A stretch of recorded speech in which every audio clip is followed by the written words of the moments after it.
तकरीबन 9 बजे रात को खबर मिलती है कि ट्रेन लेट हो गई है, इसलिए शबनम सुबह तक आ पाएगी। एक दूसरों से बातें करते करते दोनों को न जाने कब नींद आ गई। तभी कामिया की भयानक चीख वहीदा जाग कर उठ बैठी। जाने क्या हालत हुई कि चांद के वापस आ जाने से उन दोनों को धीरज बन गया। इसके बाद आंखों ही आंखों में दिन निकल गया। समंदर पार आकर भी ये लोग उस मनुष्य से पीछा नहीं छुड़ा पा रहे थे जिसे डरावनी और भयंकर काली बिल्ली की शक्ल में देखती आई है वहीदा। और वहीदा सोच रही थी कि अब क्या होगा। दिन निकलते निकलते शबनम आ पहुंची थी। कॉलेज फंक्शन में तो कामिया क्या जा पाती, वो तो 104 बुखार में जल रही थी। शबनम से वहीदा ने सब बात बता दी थी, ये भी कि चांद ना आ जाता तो शायद वो दोनों मर ही गई होती। शबनम कहती है चांद कैसे आ गया यहाँ पर? उसके आने से हमारा एकाकीपन तो दूर होगा ही, दूसरे काम में भी आसानी रहेगी, वहीदा ने कहा। उसी समय चांद चाय लेकर अंदर आ गया और चाय रखकर वहां से निकल गया। पीछे पीछे वहीदा भी निकल आई तथा पुकारी, चांद भाई।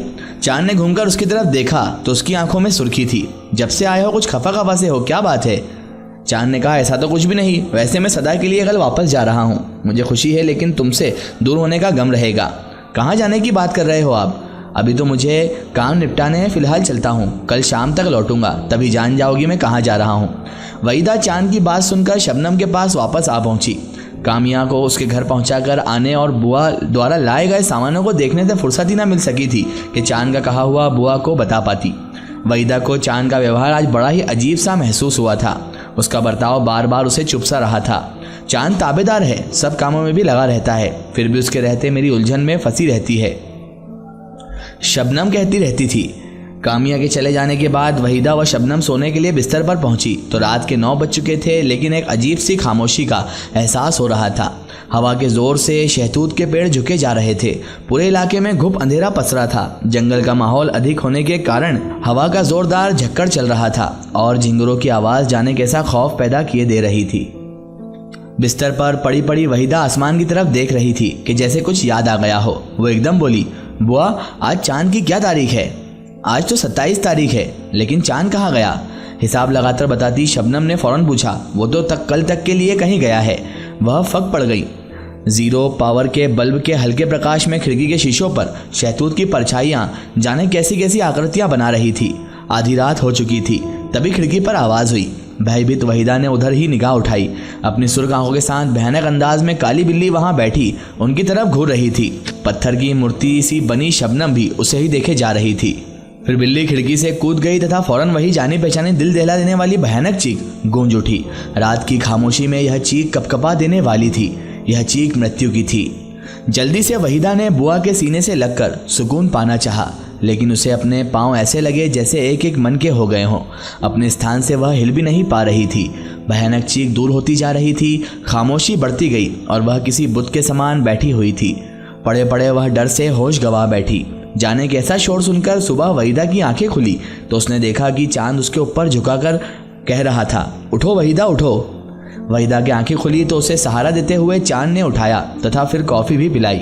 जितनी वहीदा बेचैन दिखाई दे रही थी उतना ही चांद शांत नजर आ रहा था। उसकी आंखों में आज न कोई वहशत थी और ना ही कोई बेचैनी।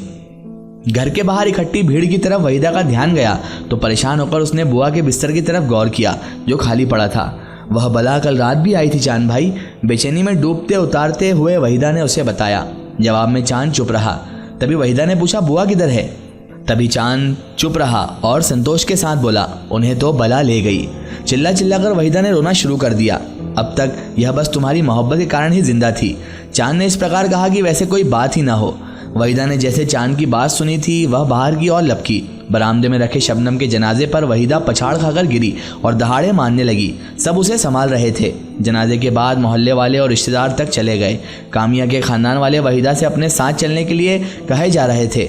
वह जिद पर भी आ गए थे। तब चांद ने उन्हें समझाया, देखिए मैं यहाँ पर हूँ, आप परेशान ना हो। कल मैं वापस जाऊँगा तो इसको आपके पास पहुँचा दूंगा।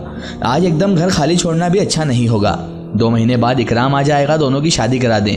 इसे कुछ समझना है, हिसाब किताब भी बताना है, चाहे तो कोई एक रुक जाए। रुकने की बात पर मानो सबको सांप सूंघ गया था। सब खिसक गए। डर के मारे कामिया तो आई ही नहीं।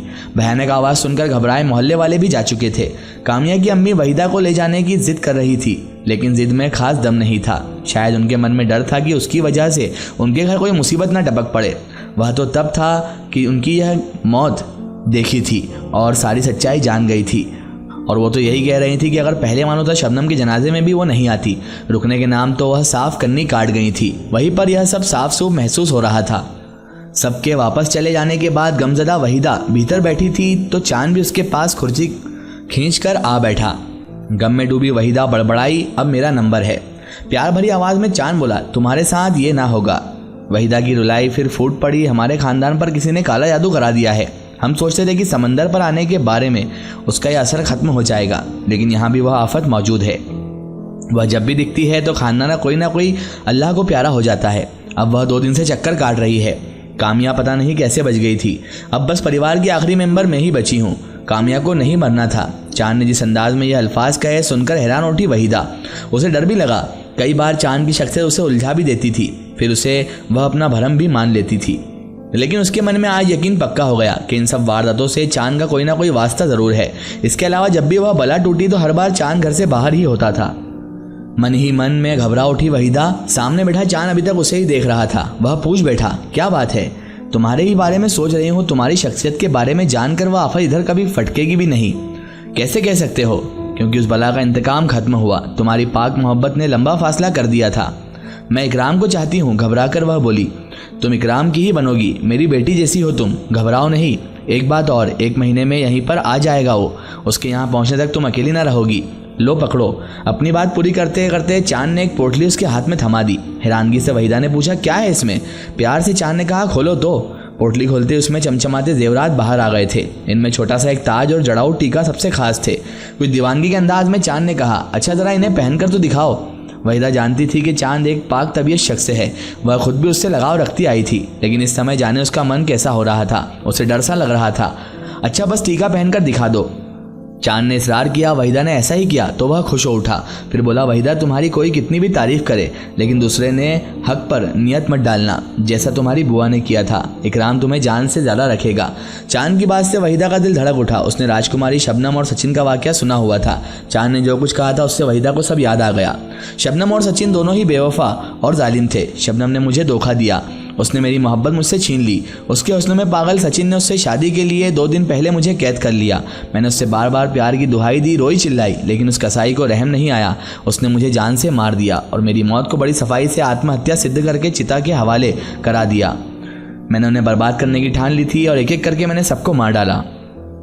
सिर झुकाए ध्यान से चांद की बातों को सुन रही वहीदा को जाने क्या ध्यान आया कि वह हड़बड़ा गई, क्योंकि चांद के गले से निकल रही आवाज़ अब किसी मर्द की मतलब की चांद की नहीं थी।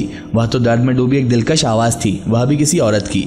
सामने की तरफ निगाह उठाई तो हैरत के मारे अपनी जगह से वह उछलकर खड़ी हो गई, क्योंकि उसके सामने इस समय चांद नहीं था बल्कि कोई खूबसूरत लड़की बैठी हुई थी। वहीदा फौरन जान गई कि यह राजकुमारी है, लेकिन पलक झपकते ही कुर्सी से राजकुमारी गायब भी हो गई थी। वह अकेली थी अब।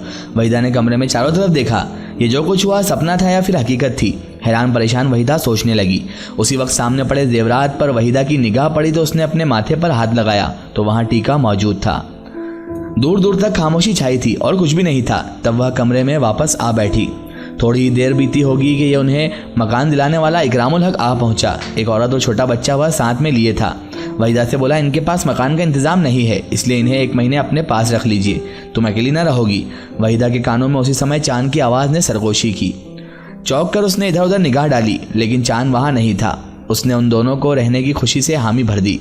बात की बात में 1 महीना खत्म हो गया और इकराम आ पहुंचा। दोनों की शादी भी हो गई। उसी रात कमरे की खिड़की पर वहीदा ने फिर वह काली बिल्ली देखी, लेकिन आज उसकी आंखें जल नहीं रही थी बल्कि बिल्कुल शांत नजर आ रही थी।